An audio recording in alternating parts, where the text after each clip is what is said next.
ടുനെറ്റ് news കാലാവസ്ഥാ വാർത്തയിലേക്ക് സ്വാഗതം.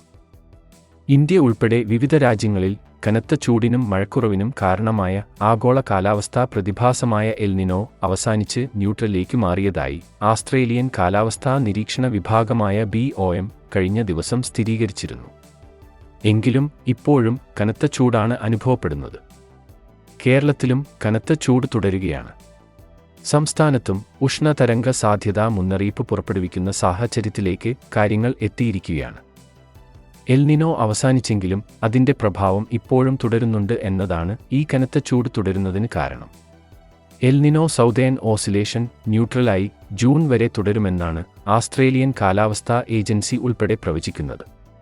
കേരളത്തിൽ കാലവർഷം തുടങ്ങിയ ശേഷമാകും ഇത് ലാനിനയിലേക്ക് പോവുക. എൽ നിനോ അവസാനിച്ചാലും അതിൻ്റെ പ്രഭാവം തുടരുമെന്നും ഈ വേനൽക്കാലത്ത് വരൾച്ച അനുഭവപ്പെടുമെന്നും സ്വകാര്യ കാലാവസ്ഥാ നിരീക്ഷണ വിഭാഗമായ മെറ്റ്ബീറ്റ് വെതറിലെ നിരീക്ഷകർ നേരത്തെ വ്യക്തമാക്കിയിരുന്നു. കേരളത്തിൽ നിലവിൽ മഴയ്ക്ക് അനുകൂലമാകുന്ന അന്തരീക്ഷ ഘടകങ്ങൾ ഒന്നും ദൃശ്യമല്ലെന്നും അതുകൊണ്ട് അടുത്ത ഏതാനും ദിവസം സംസ്ഥാനത്ത് വേനൽമഴ കുറയുകയും ചൂട് കൂടുകയും ചെയ്യുമെന്നും മെറ്റ്ബീറ്റ് വെതർ അറിയിക്കുന്നു. കാലാവസ്ഥാ വാർത്തകൾ കൃത്യമായി ലഭിക്കാൻ ചാനൽ സബ്സ്ക്രൈബ് ചെയ്യുക. നന്ദി.